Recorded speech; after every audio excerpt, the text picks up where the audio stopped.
வணக்கம். Welcome to CHA Club India.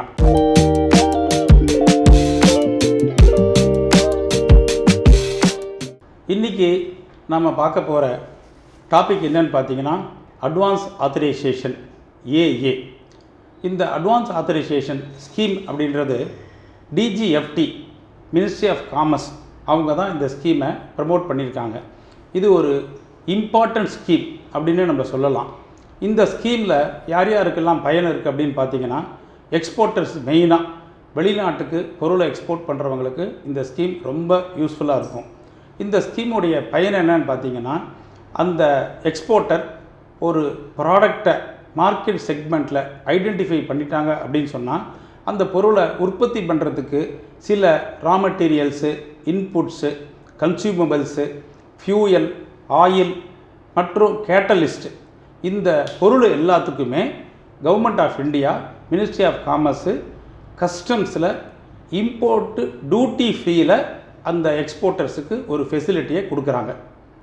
இந்த ஸ்கீமில் என்னென்ன மாதிரியான டியூட்டி பெனிஃபிட்ஸ்லாம் ஜீரோ டியூட்டி கிடைக்கிறதுன்னு பார்த்தீங்கன்னா, exemption from customs duty, basic customs duty, SW cess, compensation cess, IGST, அது மட்டும் இல்லாமல் anti dumping duty, safeguard duty, subject to certain conditions நீங்கள் டியூட்டி இல்லாமல் இதை கிளியர் பண்ணிக்கலாம்.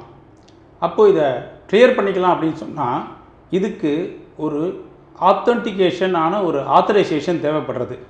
அதுக்கு பேர் தான் அட்வான்ஸ் ஆத்தரைசேஷன். இந்த அட்வான்ஸ் ஆத்தரைசேஷன் ஸ்கிரிப்ட் எந்த மாதிரியான எலிஜிபிள் கேட்டகரிக்கு கிடைக்குன்னு பார்த்தீங்கன்னா, merchant exporter, merchant cum manufacturer exporter, merchant exporter tied up with supporting manufacturer.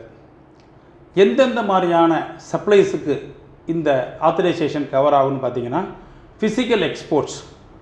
Physical எக்ஸ்போர்ட்ஸ்னால் அந்த உற்பத்தி பண்ண பொருள் நம்ம நாட்டை விட்டு வெளியில் போயிடணும், அதுதான் ஃபிசிக்கல் எக்ஸ்போர்ட்ஸ். SEZ ஜோனுக்கு சப்ளை பண்ணாலும் இந்த லைசன்ஸ் கொடுப்பாங்க. இன்டர்மீடியட் சப்ளைஸ் அந்த கேட்டகரிக்கும் கொடுப்பாங்க. எக்ஸ்போர்ட் ஓரியன்ட் யூனிட் யாராவது உங்களுக்கு தெரிஞ்சு இந்தியாவில் இருக்காங்கன்னா நீங்கள் அவங்களுக்கு சப்ளை பண்ணால் கூட உங்களுக்கு அட்வான்ஸ் ஆத்தரைசேஷன் கிடைக்கும். EOU, STPI, FTWZ, SEZ இதெல்லாம் அந்த கேட்டகரி. இதெல்லாம் டீம்டு எக்ஸ்போர்ட்ஸில் வரும். டீம்டு எக்ஸ்போர்ட்ஸ் அப்படின்னா the goods which do not leave the country. Within இந்தியாவிலேயே சில ஜோன்ஸ் இருக்குது, அதையும் எக்ஸ்போர்ட்டுன்னு கன்சிடர் பண்ணுறாங்க. Certain project and deemed export supplies, இதுக்கும் அட்வான்ஸ் ஆத்தரைசேஷன் கிடைக்கும். இதெல்லாம் எப்படின்னு பார்த்தீங்கன்னா, international competitive bidding, World Bank project, Asian Development Bank, இந்த மாதிரி சில ப்ராஜெக்ட்ஸுக்கெல்லாம் அட்வான்ஸ் ஆத்தரைசேஷன் இஷ்யூ பண்ணுவாங்க. கோர் கண்டிஷன்ஸ், லைசன்ஸு இஷ்யூ பண்ணி ஆத்தரைசேஷன் ஹோல்டர் என்னென்னலாம் பண்ணோம் பார்த்தீங்கன்னா, actual user condition number 1, number 2 pre import condition, number 3 minimum value addition MVA. First condition actual user அப்படின்னா, இந்த லைசன்ஸு எந்த ஒரு IEC ஹோல்டருக்கோ அந்த லொக்கேஷனுக்கோ அந்த மேனுஃபேக்சரருக்கோ இஷ்யூ பண்ணியிருக்கோ அந்த ப்ரெமிசஸில் தான் இந்த இன்புட்ஸ் இருக்கணும். சப்போஸ் ஒரு ட்ரேடர் இல்லை ஒரு merchant exporter tied with supporting manufacturer, அப்போது அந்த லைசன்ஸில் அந்த சப்போர்ட்டிங் மேனுஃபேக்சரருடைய அட்ரஸும் மென்ஷன் ஆகிருக்கணும்.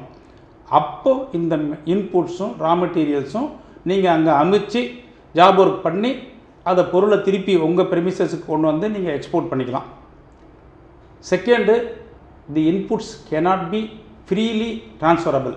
அப்படின்னா எந்த premises main IEC holder are supporting manufacturer இந்த 2 ப்ரெமிசஸை தாண்டி இந்த இன்புட்ஸோ ரா மெட்டீரியல்ஸோ இல்லை செமி ஃபினிஷ்டு கூட்ஸோ நீங்கள் டைவர்ட் பண்ணிட்டீங்க அப்படின்னு சொன்னால் கஸ்டம்ஸுக்கு நாலேஜுக்கு போயிடுத்துனாலும் சரி, DGFT நாலேஜுக்கு போயிடுத்துனாலும் சரி, கேஸ் இனிஷியேட் பண்ணுவாங்க, பீனல் ஆக்ஷன் இம்போஸ் பண்ணுவாங்க. Number 2, pre import condition.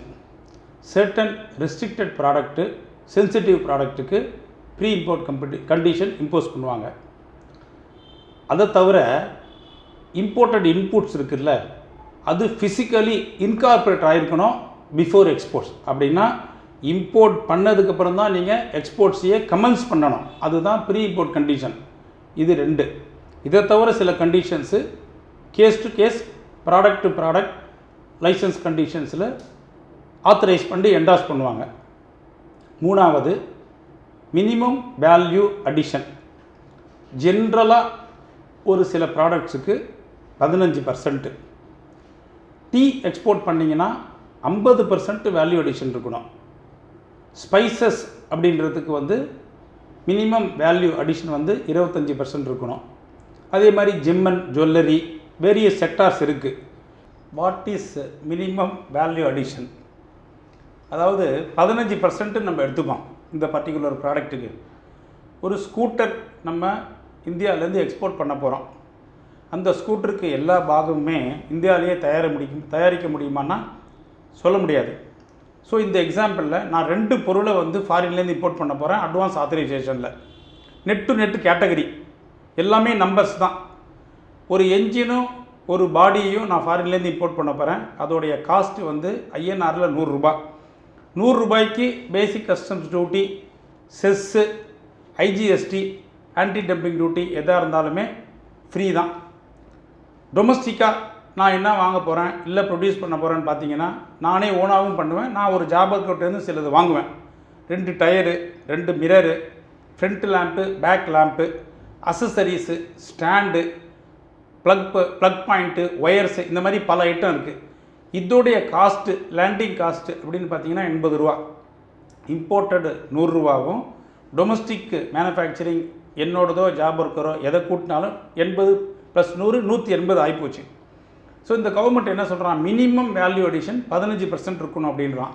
நான் என்னுடைய profit margin, salary, over heads, production cost, current இது எல்லாத்தையும் கனெக்ட் பண்ணிவிட்டு நான் ஒரு 220 ரூபாய்க்கு விற்கிறேன். அப்படின்ற போது என்ன ஆகுதுன்னு பார்த்தீங்கன்னா, இந்த மினிமம் வேல்யூ அடிஷன் எங்கே த்ரெஷோல்டு லிமிட்டு கிராஸ் ஆகுதுன்னா 100 + 15 115 ரூபாய்க்கு நீங்கள் விற்கணும். ஆனால் நம்ம விற்க போகிறது இப்போ 225 250. ஸோ இந்த அட்வான்ஸ் ஆத்தரைசேஷனை பொறுத்த வரைக்கும் நெட் டு நெட்டு கேட்டகரியில் இந்த லைசன்ஸு மினிமம் வேல்யூ அடிஷனை ஃபுல்ஃபில் பண்ணுது. 100 ரூபா ப்ளஸ் 15 ரூபா தான் அந்த மினிமம் வேல்யூ அடிஷன்னா 115 ரூபா வந்துடணும். சப்போஸ் நீங்கள் வந்து 110 ரூபாய்க்கு விற்க போகிறேன் அப்படின்னு சொன்னீங்கன்னா இது வந்து இந்த ஸ்கீமில் கவர் ஆகாது, டீவியேஷன் இருக்கும் அப்படின்ற மாதிரி ஒரு ஃபீலிங் வந்துடும் டிபார்ட்மெண்ட்டுக்கு. அதனால் உங்களுக்கு எதுக்கோசரம் இந்த ஸ்கீமை ப்ரமோட் பண்ணுறாங்கன்னா, கொண்டு வந்த பொருள் ப்ளஸ் டொமஸ்டிக்காகவும் நீங்கள் ஏதாவது வாங்கி அதை பொருளை உற்பத்தி பண்ணி ஒரு அச்சீவ் பண்ணணும். ஒரு வேல்யூ அடிஷன் மினிமமாவது இருக்கணும். அப்படியே வாங்கி அப்படியே சொருகி 110 ரூபாய்க்கு விற்கிறீங்கன்னு சொன்னாக்க அப்போ இது வந்து ஒரு வியாபாரமாக தோணாது. எக்ஸ்போர்ட்டில் ஒன்றும் பெரிய லாபமும் இருக்காது. குளோபல் மார்க்கெட்டில் ஒரு காம்படிட்டிவ் எட்ஜ் இருக்கான்னு பார்த்தீங்கன்னா இருக்காது. அதனால் அந்த மாதிரி மைனஸ் வேல்யூ அடிஷனுக்குலாம் அந்த லைசன்ஸு கொடுக்க மாட்டாங்க. Eligibility, key elements, core conditions, minimum value addition, இதை தவிர கஸ்டம் சம்பந்தமாக நிறைய வீடியோஸ் நம்ம போட போகிறோம். இதிலேயே பார்த்திங்கன்னா அட்வான்ஸ் ஆத்தரைசேஷனில் ஸ்பெஷல் நார்ம்ஸ் இருக்குது, வேரியன்ஸ் இருக்குது. இம்போர்ட்டு எத்தனை நாளுக்குள்ளே முடிக்கணும், எக்ஸ்போர்ட் அப்ளிகேஷனை எத்தனை நாளுக்குள்ளே முடிக்கணும்னு இருக்குது. அதை நம்ம அப்கமிங் வீடியோஸில் பார்ப்போம். Stay tune to CHA Club India. Import export சம்பந்தமான சப்ஜெக்ட் வீடியோவை தொடர்ந்து பார்க்கணுன்றவங்க CHA Club Indiaவை சப்ஸ்கிரைப் பண்ணுங்கள். தேங்க்யூ.